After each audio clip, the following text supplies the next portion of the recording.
Что посоветовал министр бедным казахстанцам? Клиентов из списка Айки тоже привлекут?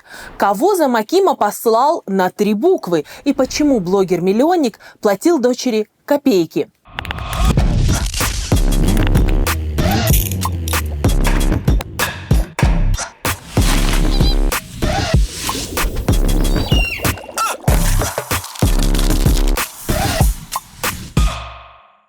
Привет, с вами снова Айран. Обзор за неделю. Меня зовут Адель Розалинова. Подписывайтесь на наш канал, ставьте лайки, а я расскажу, что это было. Новостью недели стал приговор скандальной сутенерши Айки Мырзахметовой. За решеткой элитная сводница проведет ближайшие 6,5 лет. Ее осудили по 2 статьям – приобретение и хранение наркотиков, а также сводничество. Свою вину девушка признала лишь частично. Вместе с Айкой почти на 4 года в тюрьму отправили и ее пособника. Напомню, 25-летнюю блогершу Love Айку задержали летом прошлого года. При обыске у нее обнаружили наличность почти 2 грамма мефедрона, автомобили Lexus и Toyota, а также документы на новую недвижимость. И это при том, что официально инстадива была безработной. Кстати, по данным журналистов Орда КЗ, обороты Айки за 2022 год превысили 209 миллионов тенге. А по данным следствия, роскошную жизнь красотки обеспечивали другие красотки, которых Love Айка знакомила с богатыми мужчинами. Клиенты платили от 500 тысяч тенге в час. И понятно, что они там, не в шахматы играли. Эскорт-сервис приносил владелице по 40% с каждой такой встречи. Ну и все помнят скандальный список Айки. В нем оказались сотни номеров эскортниц и, вероятно, клиентов. Из ВИПов в этом списке засветились певец Кайрат Нуртас, племянник Мухтара Джакишева Абылай Джакишев и бывший глава нацкомпании «Казахтуризма» Талгат Аманбаев. Журналисты спросили полицейских, не хотят ли привлечь к ответственности и их. Приговор я комментировать не буду, вы все знаете. В части, привлечения к ответственности лиц, которые представляли интимные услуги, они привлекаются к административной ответственности. Сроки привлечения к административной ответственности, вы знаете, очень ограничены, поэтому в каждом случае подход будет индивидуальный. А насчет того, чтобы клиентов... Минуточку, я не знаю. Господин генерал, вы не рассказали. А насчет того, чтобы вы поддерживаете клиентов притонов наказывать? Лично я? Да, пожалуйста. Лично я поддерживаю. А еще в Казахстане планируют ввести уголовное наказание за организацию онлайн-проституции. По нему владельцам интернет-притонов может грозить до 12 лет тюрьмы. Проект уже приняли в Мажилисе. И эта новость наверняка расстроила тех, кто топит за легализацию проституции. Если есть такие, пишите в комментариях. Дорогие подписчики Айрана, наш Николай Пак, один из сооснователей канала Айран, который вы смотрите и любите, создал новый канал на YouTube. И называется он «Коля Пак о Ютубе». С названием, конечно, не доработал. Но вам надо подписаться на этот полезный канал, потому что там рассказывают о Ютубе. Вот кто хочет заниматься этим направлением, все для вас, бесплатно. Ведущий, он же автор, как вы уже догадались, Коля Пак, там как раз делится интересными видео о том, как создавалось самое большое казахстанское медиа в Ютубе, откровенно говорит о провалах, записывает интересные подкасты с крутыми гостями и призывает всех открывать каналы на этой видеоплатформе, потому как за Ютубом будущее. Особенно это важно предпринимателям. Ведь YouTube – это двигатель бизнеса. Коля научит вас развивать канал и личный бренд, использовать YouTube для продаж, выстраивать отношения со своей аудиторией. А пока я обращаюсь к нашей аудитории. Учитесь, создавайте, подписывайтесь и смотрите новый канал Коля Пак о YouTube. Запоминающееся, конечно, название. Ссылка на канал в описании. А тем временем американские маркетологи вышли на новый уровень. Сеть супермаркетов Чикаго выставила на полках торт в честь Куандыка Бишимбаева. Очевидно, лакомство приготовили для тех, кто решил отметить приговор бывшему экс-министру. Об этом в своем ТикТоке рассказала местная жительница Виана, которая сначала не поверила своим глазам.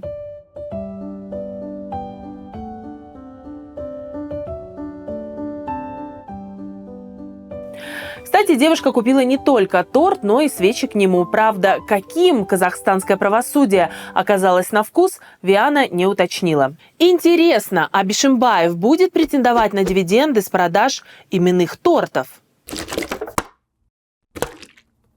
А казахстанцев продолжает волновать вопрос, кто еще из министров, кроме Бишимбаева, по государственным делам советовался с гадалками? Журналисты пресс-КЗ спросили об этом у министра науки Саясата Нурбека. Чиновник заявил, что да, консультируется с одной женщиной. Вы сами обращаетесь к тарологам, астрологам, нумерологам, гадалкам? Руководствуюсь логикой, здравым смыслом и той реальностью, которая сейчас есть. Всегда старался рассчитывать на свои силы, силы своих друзей и супруги, самое главное. В общем, у Саясата Нурбека все по-научному. Важные вопросы обсуждает с женой, а она плохого точно не посоветует. Жуткая сцена разыгралась на глазах у алматинцев. Во дворе одного из жилых комплексов неизвестный напал на пенсионера. О случившемся рассказал телеграм-канал «Криспи». На кадрах видно, как молодой мужчина вышел из машины, схватил пожилого человека за шиворот, а потом силой ударил в живот.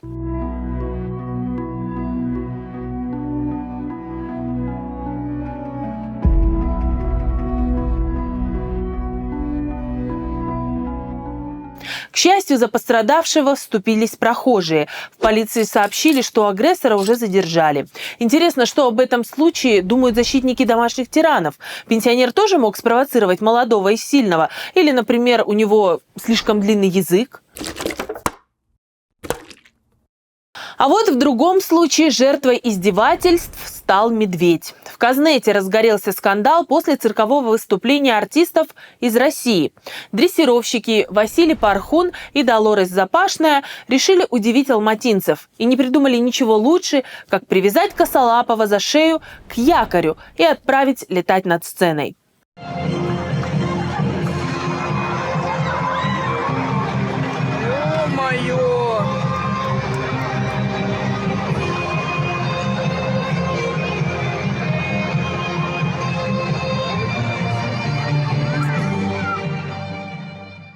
Видео вызвало волну гневных комментариев. Некоторые пользователи пожаловались, что из-за подобной жестокости и вовсе перестали посещать цирки и дельфинарии.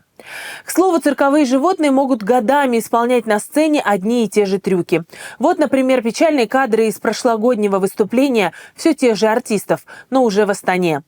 Сами дрессировщики в интервью журналистам Тенгри Ньюс заявили, что ничего жестокого в номере не видят. Медведица Машка давно на сцене, и ей вообще-то очень нравится выступать. Ну прямо артист от природы. Только природа у медведей, на минуточку, дикая. А вообще дикостью давно пора признать вот эти вот звериные цирки. А тем временем в сети набирает просмотры видео со скандалом в Алматинской области. Там во время встречи с населением замакима Талгарского района Орасхан Каспакбаев якобы не сдержался и по некоторым данным послал нахуй жителя, который обратился за помощью. Видео опубликовал телеграм-канал Егов Пресс.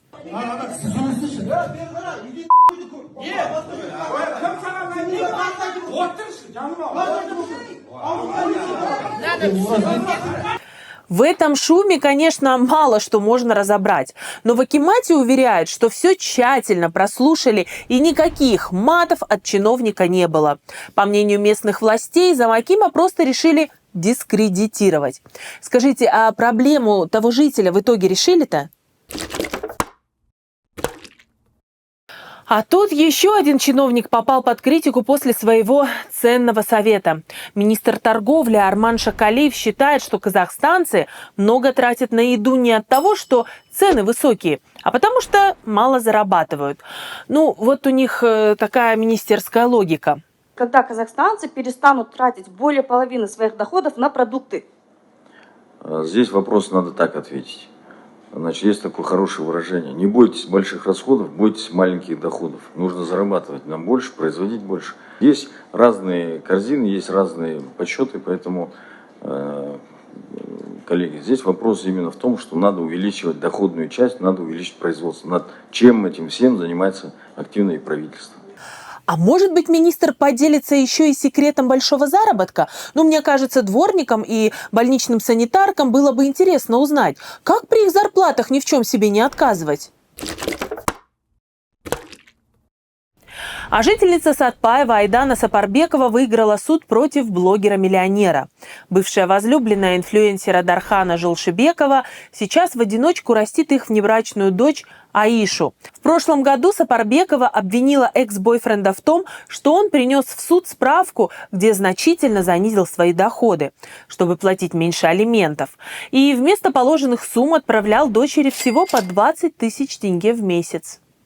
А сам молодой человек в это время проживает свою лучшую жизнь с новой возлюбленной и 2 их совместными детьми. К примеру, в прошлом году Жолшибеков купил дом за 300 миллионов тенге и 2 автомобиля за 140 миллионов. Также блогер с семьей несколько раз в год ездит на заграничные курорты и явно ни в чем себе не отказывает. Свою роскошную жизнь Жолшибеков демонстрирует в Инстаграме, где между делом называет себя лучшим отцом и мужем.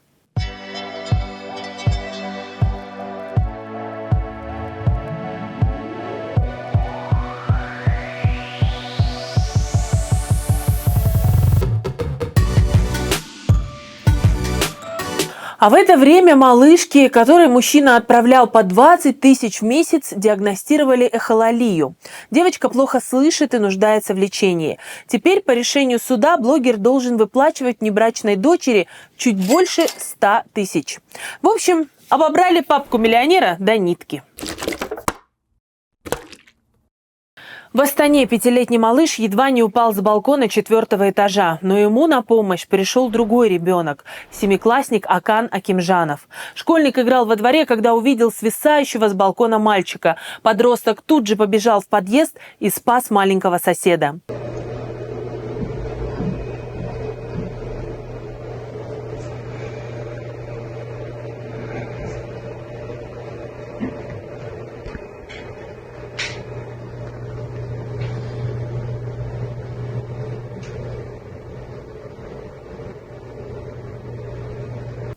С героем в этой истории все понятно, но интересно, где в это время были его родители.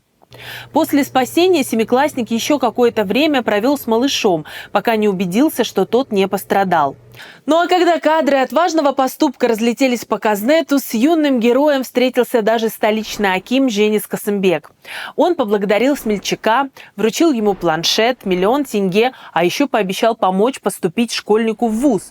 В смысле, оплатить учебу или зачислить без экзаменов – непонятно. А вам когда-нибудь спасали жизнь? Рассказывайте свои истории в комментариях, подписывайтесь на канал, ставьте лайки и жмите на колокольчик, чтобы не пропустить новые выпуски Айрана.